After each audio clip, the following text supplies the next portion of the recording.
E vamos lá para o slide do exercício. Aqui. Bem, gostaria de que uma pessoa fosse o modelo, né, do que eu vou observar aqui dentro do processo, que alguém trouxesse a sua história. E aí a gente vai fazer a dinâmica que vai servir para todas, né? Mas vamos olhar para a história de uma. Quem gostaria? Eu posso, Rumi. Então vamos lá.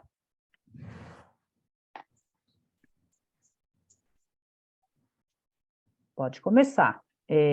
Qual é a externalização hoje? Com qual procrastinação você se conectou? Tá. Então, trabalhar com os dependentes químicos de rua, sabe? Você quer trabalhar com dependentes químicos de rua?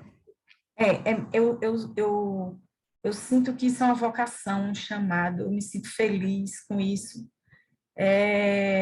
Logo depois, quando meu filho faleceu, eu internei um rapaz que ficava de frente à igreja, que eu ia assistir missa toda vez, eu internei, John Lennon. Ele é viciado em crack desde os 9 anos, morou na rua a vida toda, e eu consegui que ele conseguisse querer se tratar, levei ele para uma fazenda, só que ele passou só um mês, né? Várias questões com ele, que ele fez com que ele saísse. Mas, assim, eu não tenho medo de falar com eles. É como se fosse assim, eu estou na rua, eu vejo uma pessoa embriagada, uma pessoa drogada, caída no chão. Se eu, for, eu tenho vontade de deixar tudo para estar lá com ele. Sabe, assim, é uma coisa. Só que eu comprei até uma vez uma garrafa de café bem grande, e nunca, faz mais de ano que ela está lá na minha cozinha. Nunca, porque eu disse assim, eu podia começar uma sexta-feira à tarde, pegava, enchia essa garrafa de café, pegava pão, botava um requeijão, ia lá, distribuía ali onde eles ficam, porque tá aqui perto do meu bairro mesmo, num ponto turístico, que é aqui em Tambaú, eles estão se concentrando muito lá, tá ficando uma mini Cracolândia, que eles ficam ali, né, usando droga. E assim, eu passo direto por lá, porque eu vou fazer feira, passo por lá, que tem uma feirinha na esquina onde eles ficam. Aí, toda vez quando eu passo por eles, me entristece. Me entristece porque, como que você diz assim, ainda não começou, sabe? A Uhum. princípio, eu vi que realmente eu disse, não tem como eu começar se eu também não cuidar de mim. Eu preciso primeiro me tratar, várias questões emocionais, porque senão eu vou começar a ter dependência emocional deles. Alguma coisa assim, eu preciso começar a me tratar. Só que assim, dá hoje em dia já pelo andar da carruagem, de eu já ter começado, sabe? Aí eu começo, não, tem minha mãe também, minha mãe levou uma queda domingo, tá na cadeira de roda. Aí já tem outras questões com minha mãe, a demanda é muito grande. Não, mas sempre eu boto eles para depois, enquanto que minha necessidade é botar eles em primeiro lugar. Assim, eu preciso começar de alguma forma. O seu desejo é colocá-los em primeiro lugar. O meu desejo é cumprir isso. Aí Tá. talvez, por esse momento não ter chegado, eu fico achando que eu estou procrastinando. Hum. E eu me entristeço quando eu olho eles e vejo que eu ainda não comecei. É mais ou menos assim. Tá.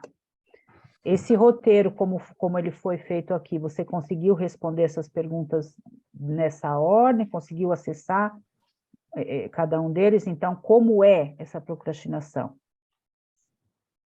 É não começando a conviver com eles. Tá, então você olha, você entra em contato com a situação, por exemplo, você falou na feirinha, vai para a feira, vê, encontra, aí vem esse teu olhar, essa percepção de que você está procrastinando, certo? Certo. Bom, como ela é, eu acho que também está dentro dessa resposta, e aí você se sente, você falou triste, né? E me culpa, assim, como quem se eu estivesse tardando a minha felicidade. Tá. Quando ela aparece, quando você entra em contato com esse contexto que você trouxe agora. O que ela te impede de fazer é aí que eu queria entender. Você uma hora falou necessidade, e aí eu te perguntei, necessidade ou desejo? O que ela impede? Ela impede você de realizar esse projeto. Aí você falou, em algum momento você falou a palavra necessidade. Eu quero entender se isso é uma necessidade ou é um desejo. Felicidade. Você acredita que esse projeto, esse trabalho, ele vai te trazer felicidade? Realizada. Então, a gente pode conectar ele com um propósito de vida? Sim. Tá. Então, a procrastinação, ela está a serviço justamente de não te permitir seguir rumo ao seu propósito de vida, te ligando aí ao que a gente chamaria dos prazeres imediatos. E aí vamos entender se você consegue acionar que prazeres imediatos são esses que te distanciam da sua missão. Meu conforto. Ficar em casa, ou se não, essa coisa, né, a demanda da minha mãe e tal. Mas, assim, meu prazer imediato, tal, sem botar minha mãe, porque aí não é um prazer imediato, isso não é um prazer, assim, mas o meu prazer imediato é a acomodação, Tá. de estar preferindo ficar na minha casa fazendo algo que eu tenho prazer É. imediato. Isso, então ficar em casa, no conforto da casa, esse é o prazer imediato. A questão E da me sua gera mãe, tristeza. entendi. A questão da tua mãe não tem nada a ver com prazer imediato, mas como algo concreto e que não está ligado à procrastinação, mas a gente pode olhar como um obstáculo concreto, né? Então, se eu tenho que Isso. cuidar da minha mãe, também como que eu vou fazer isso? Então, esse é outro campo. Vamos olhar só para a questão aqui do procrastinar mesmo. Então, eu descubro que o prazer imediato está ligado aqui ao conforto, a ficar em casa. Agora, olhando mais profundamente, a gente vê que o prazer imediato é algo... E assim, sabe, eu precisava também fazer esse movimento de amor próprio. Porque se eu fosse ter passado com isso de Bruno e cair logo com relação nesse trabalho, eu ia, tipo assim, trocar uma dependência por outra. Assim, os meus relacionamentos dependentes, eu ia somente projetar neles. Entende? Eu vejo mais ou menos assim. Eu precisava primeiro fazer esse trabalho de autoconhecimento, de amor à minha pessoa, para que eu não faça esse movimento como uma dependência, por eu não ter tido meu filho, e hoje em dia, assim, mas por um meu propósito mesmo, e não por uma dependência, entende? Então, o que a gente vê, né? Que a gente pode estar falando de uma procrastinação, onde você está priorizando seu prazer imediato, mas é um prazer imediato tão simples, né? Que não te leva a uma compulsão, que não é algo que a gente pode dizer, não, a procrastinação acontece porque estou compulsivo por determinada situação e não consigo sair dela. E aí, quando você mesma já traz a questão do quanto você precisaria se fortalecer dentro da codependência, autoconhecimento, etc., para não projetar, né, essa questão do seu filho neles. Então, o que a gente tem? A gente pode ter uma projeção, e aí, dentro dessa projeção, sem dúvida nenhuma, você precisa se tratar no sentido de separar uma coisa da outra, né? Realmente conseguir equacionar o que é projeção e o que dessa história com seu filho pode ter ficado como o que a gente chama de sublimação, que é outra coisa. Então, por exemplo, o que é sublimar? Eu vivo uma experiência ruim na minha vida e aí eu transformo aquela experiência em algo Uma significativo, missão, né? É uma uma missão missão, de né? vida. Exatamente, que é uma característica, inclusive, dentro do universo que a gente estudou da resiliência, que é aquela maneira de ter passado por algo, mas extrair daquele algo um aprendizado ou algo que vai servir para alguma coisa, né? Servir para um bem Transformador maior. em amor, né? Isso, Transformador em amor. isso. Então, pode ser, sim, uma excelente maneira de sublimar. A gente vê que nos grupos de apoio, se a gente pegar o exemplo do amor exigente, né? O que as pessoas fazem lá? Justamente isso, transformar a dor em amor, as perdas, né, por exemplo, se a gente pegar a Dona Mara, que é a nossa precursora, ela transformou a dor da perda do filho dela, ajudando famílias, né, ajudando dependentes, depois familiares, depois dependentes, etc. Então, é uma forma de sublimar. É.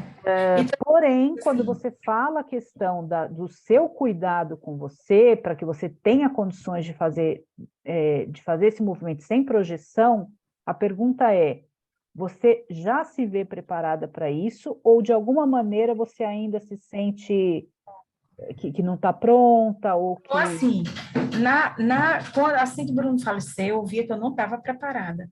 Uhum, Eu via que eu não estava preparada, por quê? Porque quando eu fui internar esse rapaz, assim, antes nisso, quando eu estava no quarto de Bruno, fazendo minhas orações, e eu tinha tido dois sonhos muito profundos com o Bruno, que eu digo que depois desses sonhos, na época eu estava com psiquiatra, e uhum, depois desses sonhos eu deixei de tomar remédio para dormir, porque foram sonhos tão profundos e intensos que me curaram. Eu não precisei mais de remédio para medicamento para dormir. E eu, na minha conversa pessoal com Deus, eu disse assim: oh meu Deus, teve um dia que eu estava muito saudosa, e eu disse assim: oh meu Deus, me dá mais um sonho com o Bruno, um sonhinho, e eu fico morrendo e eu não peço mais nada. Aí veio no meu coração, todos os sonhos, tudo o que você precisava já foi feito. Como quem diz assim, os sonhos para você deixar de tomar, tudo o que você precisava já foi feito. Agora você vai encontrar ele em cada pessoa de rua que eu colocar no seu caminho. Eu senti isso no meu coração profundamente. Aí eu, revoltada, porque eu recebi um não, aí eu disse assim, mas eu não amo esse povo de rua, eu não amo, que danada eu vou fazer, porque eu não amo ele como eu amo meu filho. Eu bem mal criada, minha resposta foi mal criada. Passou, né? Engoli no seco, passou. Quando eu estava indo para a missa, esse rapaz, oi, boa tarde, dona Raquel. Eu disse, meu Deus, como é que esse homem sabe meu nome? Boa noite, acho que ele escutou alguém chamando, né? Raquel, aí ele decorou meu nome. Aí foi quando eu comecei a conversar com ele, fui me aproximando dele, e ele quis ser internado. Quando eu fui interná-lo, ele foi super drogado, pediu para eu esperar para ele usar o crack dele, entrou dentro do carro, fui levar ele para a clínica. Quando ele entrou dentro do carro, Romina, eu juro a você, parecia que eu estava com meu filho. Toda a malcriação que eu disse assim, como é que eu vou cuidar que ele disse assim, tudo que eu tinha para fazer, você já fez, você eu já fiz. Agora você vai encontrar ele nesse povo. Eu disse, como é que eu vou encontrar que eu não tenho amor nenhum por esse povo? Olha, era um amor que parecia que eu estava do lado de Bruno. Eu voltei transbordando de alegria quando eu deixei ele na clínica. Aí eu disse, agora eu entendi. Que o amor brotou. Não foi algo que eu pensei, algo que brotou, sabe? Então foi muito genuíno isso. Porque eu nem queria, foi algo que brotou. Mas, então, assim, eu tô, assim, tardando isso, porque agora eu tô me colocando em primeiro lugar. Não, porque eu preciso fazer isso. Não, porque agora eu preciso fazer isso, né? Porque como é que eu vou... Sim, aí porque eu sei que eu não estava preparada na época, porque quando ele saiu da rua, ele espancou a mulher. Quando ele saiu da rua, ele espancou a mulher que ele vivia. Foi cheio de carro de polícia ao redor dele. E eu, no meio dele, parecia que eu era da família do rapaz. E as polícias tudinho ali, com uma metralhadora, que chamaram a polícia, que ele ia jogar a mulher lá não sei de onde. E eu, no meio deles, parecia que era meu filho. Encostaram ele na parede, assim, a mão na parede, e eu pude atrás dele. Vou fazer quem é essa doida aqui no meio carro? Ninguém se ousava chegar perto dos policiais, eu no meio como se eu fosse uma pessoa da família. Só que o que é que acontece? Eu via que eu estava na dependência emocional, entende? Era como se fosse, não era um amor, tipo assim, era um amor que eu... Mas era uma coisa que estava me afetando muito. Eu não estava me amando ainda. E foi muito no início, eu não estava nem na... Eu não sei, eu acho que eu não estava nem no Laços. Foi 2 anos atrás, eu não estava nem no Laços ainda. uhum. Então, estava preparada, porque eu não estava nem nesse processo de me amar, nem nada. Então, mas assim, agora eu vejo que eu já dei passos largos, que eu já poderia fazer, apesar de minha mãe depender de mim, da demanda ser grande, eu já poderia estar adentrando nesse processo, mas eu estou acomodada. Uhum. Bem, aí a gente tem duas questões, né? Uma, existe um fio uma linha muito sutilzinha que ainda te prende no movimento de não estar fazendo, né? talvez lá no fundo algum receio de ainda não estar preparada, porque esse conforto ficar em casa, ele é muito simples, né? A gente está falando de algo que você está trocando a tua grande missão por algo que é um prazer, mas não é ou você está trocando pelo grande prazer. Não, é algo simples, me parece uma fala muito branda, que não segura mais essa procrastinação, não segura mais. Então, a gente tem uma linha bem fina, bem tênue aí entre o seu agir e o procrastinar, ou seja, me parece que agora é a ação que vai te colocar em contato com esse amor genuíno que vai surgir quando que você já experimentou ele brotando e vai experienciar ele muitas outras vezes. Então, vejo que agora o que tem mesmo aí é o agir, né? E claro que, por outro lado, pode sim, né, talvez inconscientemente, ainda ter duas coisas. Primeiro, o medo de não estar totalmente pronta e de vir, né, para um envolvimento emocional que você não quer mais. Então, pode haver inconscientemente esse medo. E, por outro lado, penso também que pode haver um processo de autossabotagem da sua própria felicidade.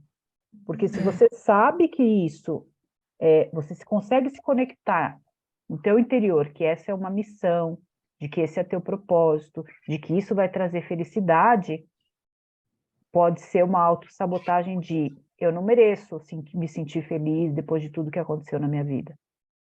Eu acho que é também medo, sabe, Romina? Porque quando eu internei esse rapaz, minha mãe quebrou o pé. Foi que assim, ele ficou de me dar a resposta no domingo, se iria ser internado. Na segunda-feira, ou foi no domingo mesmo, não lembro, que foi em 2020 isso, minha mãe levou uma queda e quebrou o pé.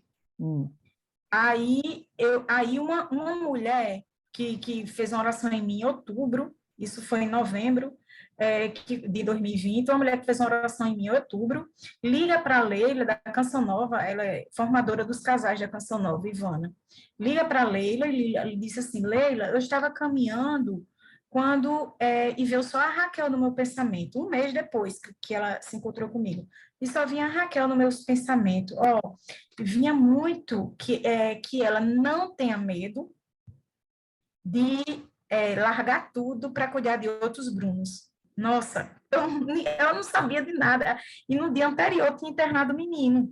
Eu tinha. Não foi o dia que ele disse que queria ser internado, não. Foi o dia que eu internei. No dia anterior eu tinha internado o rapaz. E ela veio somente confirmar essa missão, sabe? E que eu não tenha medo. Por quê? Porque a sequela foi minha mãe quebrar o pé. Porque eu estava mexendo em casos espiritualmente. Isso é claro. Quando você E assim, falou do pé, isso para mim é o muito que é claro. que ficou claro para mim agora? Eu comecei a fazer esse movimento domingo agora, eu fui para adoração, fui passar um pouquinho adorando. Antes de adorar, vi dois catando lixo em frente à igreja, tirando lixo e comendo, porque ali eles comem pensando que a comida, sabe, nem o que é estragado, que não é. Então, um foi pegar água, um pote, uma garrafa PET de água, enquanto o outro ficou catando lixo. Faça alguma coisa, faça alguma coisa. Aí eu peguei e fui num souvenirzinho, numa lojinha de conveniência que tinha na esquina. Aí eu disse, oh meu Deus, falando com o vendedor lá, disse, oh meu Deus, corta o meu coração, a pessoa comendo lixo, comida estragada. Aí ele disse, tudo que dão a eles, eles vendem. Até uma Havaiana, o povo compra Havaiana, às vezes dá a eles aí, mas eles pegam a Havaiana e vendem. Aí eu disse, moço, pelo amor de Deus, então vou fazer o seguinte, vou comprar essa comida e vou abrir o pacote, porque aí não tem como ele vender. Eu vou deixar o pacote já aberto, dos pitos salgados, né? Aí comprei dois, deixei aberto. Aí entreguei a um e o outro foi pegar água. Quando voltou, disse: Oxe, tu comprou? Porque o pacote estava aberto assim, perto dele. Aí eu cheguei por trás desse, que ele não tinha me visto. Aí eu disse: Não, foi ela que me deu. Aí eu peguei e dei o outro, também os dois, né? Uma menina, sem brincadeira, eu só deu tempo de eu entrar na igreja para adorar. E desde John, desse menino que eu internei, eu não tinha tido mais contato com eles. Só deu tempo de eu adorar quando eu saí da igreja, que eu ia dar uma caminhada na praia, a cuidadora liga para dizer que a mãe tinha levado uma queda. outra queda. Tudo que me aproxima deles, acontece uma coisa que, como não atinge a mim, atinge alguém da minha família, assim, atingiu minha mãe, no caso. Novamente, ela levou uma queda. É muita coincidência, assim, porque foram dois fatos e muito impressionante. Como quem dissesse assim, você vai ajudar eles, olha o que vai acontecer. Sim, Então, por isso lá de longe, disse assim, não tenha medo, não tenha medo. A menina mandou essa mensagem, não tenha medo de largar tudo para cuidar de outros gruntos. Tipo, a menina nem sabe que eu queria sim. trabalhar, não sabe nada. Raquel, Então, isso que você está trazendo não tem especificamente relação com o que nós estamos falando aqui, mas eu, particularmente, independente da questão toda teórica, técnica, científica, ouço a tua fala sobre a batalha espiritual com toda certeza de que existe essa batalha espiritual. Eu acho que até pelo meu próprio trabalho, pelas coisas que acontecem, e por eu acreditar que, claro, que quando a gente levanta algo para o bem, a gente vai enfrentar o mal. Então, para mim, isso é muito claro, né? Então, o que eu vejo aqui, né? Que existem alguns fatores que te colocam nesse lugar, mas que são passíveis de serem olhados, compreendidos e não impedem a tua ação, né? A tua ação. Entrar em contato com a questão da batalha espiritual é a tua espiritualidade que você tem fortalecida e o quanto você vai fortalecer cada vez mais para ficar protegida. Olhar para os medos, não só o medo concreto da batalha, mas os medos que podem ainda te ligar a essa questão da codependência, da dependência afetiva, ver se isso ainda faz sentido. E, por fim, olhar se você está fazendo algum movimento de autossabotagem para não entrar em contato com aquilo que vai te trazer felicidade. Então, seriam esses 3 pontos aí que eu acho importante de você olhar. tá. E aí, meninas, para que isso sirva, né, como a ideia desse exercício, se porventura alguém quiser na próxima aula partilhar algo que tenha sido importante depois que fez e gostaria também de falar, não tem problema, a gente pode começar a aula que vem com essa partilha. Vocês, se quiserem, só me mandem, olha, eu gostaria de falar hoje, porque daí quando eu programar a aula, eu já sei que vamos pegar um tempinho para finalizar esses exercícios, caso alguém queira trazer. Mas a ideia aqui qual é, né, quando a gente fala em conteúdo, exercício para conteúdo, é fazer um processo para que vocês possam ir acessando os processos de vocês, né? Então, como foi a condução do meu olhar para a narrativa da Raquel? Isso que vocês precisam observar. Então, para observar como vocês imaginaram, descreveram, se foram pontuando essas questões de quando sente, de quando aparece, domina, impede, e principalmente quando a gente chega nesse final, por que ela acontece, como vocês conseguiram, talvez ao longo aqui da nossa fala e da nossa troca, se vocês conseguiram ao acessar possíveis razões para estarem procrastinando. Lembrando, né, que a gente já falou do perfeccionismo, da toxicidade emocional, da autossabotagem. Então, aqui na Raquel, eu dei alguns elementos, né, porque ela trouxe a questão da batalha, ela trouxe a questão da projeção, ela trouxe a questão, quando ela traz a questão de algo que vai trazer felicidade a longo prazo, ou seja, a longo prazo ou seja, o propósito de vida, a procrastinação está a serviço de quê? Justamente a nos desconectar do propósito e nos trazer para o prazer imediato. Mas desse prazer imediato, ele não sustenta mais esse propósito de vida. Ele não tem mais sustentação para você não entrar em contato com o seu propósito. Por isso que eu vejo que tem outras coisas para serem olhadas. Então, se ao fazer esse exercício, meninas, veio algo que vocês puderam se conectar com os possíveis motivos da atual procrastinação de vocês, eu acho importante que em algum momento vocês tragam, para se quiserem validar isso, né? Não, isso fez sentido para mim, já entrei em contato, tá ótimo, tudo bem.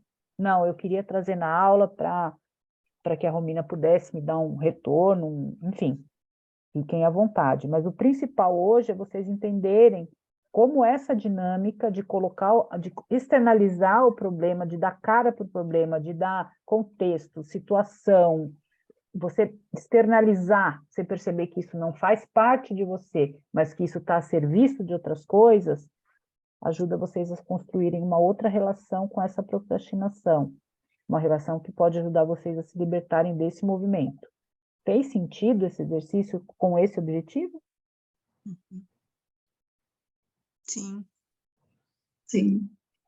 Ô, Romina, eu esqueci só o primeiro, foi medo, depois fugir da felicidade, assim, tá demorando. Primeiro foi o medo de estar ainda com fragilidade em relação à codependência Ah, tá. e dependência afetiva. Aí você trouxe o medo da parte da batalha espiritual. E, por fim, eu trouxe a questão da autossabotagem, porque Com você... felicidade. Porque se é realmente o seu desejo, se você já tem ciência de que vai te fazer feliz, que você já conseguiu experimentar o amor genuíno em situações, que isso pode ser uma sublimação da tua dor, transformar a tua dor em amor, eu acho que tem um conteúdo muito mais de autossabotagem, porque o que está sustentando aqui, esse prazer imediato, ele é muito fugaz, entendeu? Ele é muito... ele não sustenta essa história, né? O que está impedindo? O meu prazer é ficar em casa. Não acho que não é isso. Eu acho que tem muito mais a ver com medo, com autossabotagem, do que o prazer de ficar em casa. Claro que a justificativa da sua mãe é real, né? Que você precisa cuidar dela, mas eu tenho certeza que, apesar disso, existem formas de você conciliar essas situações. Então, agora, eu acho que é importante você olhar para esses 3 pontos. Obrigada, Romina. Obrigada a você. Alguém quer trazer algo, quer falar algo? Alguma observação em relação ao exercício, à aula? Conseguiram trocar umas com as outras? Conseguiram trazer, externalizar a figura da procrastinação? Sim, sim.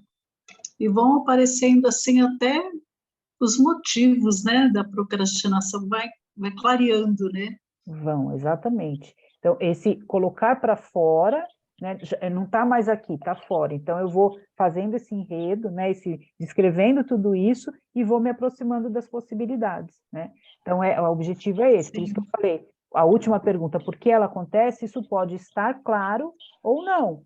E a gente vai desenhando. Então, esse é o objetivo. E se porventura isso, sabe, reflete em vocês aí ao longo da semana, porque os processos que a gente faz aqui, com os exercícios, eles são exercícios terapêuticos. Então, é muito natural que durante a semana vocês tenham conexões com isso. Então, se em algum momento, nossa, agora veio para mim um insight a respeito do porquê que eu estou procrastinando nessa situação, e quiserem falar disso na semana que vem, a gente inicia a aula, vocês me avisam só para eu pôr aqui na programação para ver o tempo e tal, e a gente pode olhar também na aula que vem. Certo? É isso por hoje, meninas? É isso. Então, tá bom. Semana que vem a gente segue com a continuidade dos exercícios, mas se desejarem... Exercício não, aula teórica, semana que vem. Continuidade do conteúdo. Mas hoje a gente... Se vocês desejarem finalizar esse exercício, alguém precisar, a gente olha. Tá bom? Tá bom. Sim. Ô, Romina, quando é a viagem para o Congresso do Amor Existente? Quinta. Aí Quinta depois que vem. é nossa aula. Quinta. Nossa aula é quarta e depois é nossa aula, na quinta-feira. Tá bom. Tá Tá bom? bom, Romina, tá. Beijo, meninas. Boa Obrigada por hoje, semana, viu? obrigada. Para vocês também. Obrigada. Tchau. Boa semana. Vocês também. Tchau, tchau.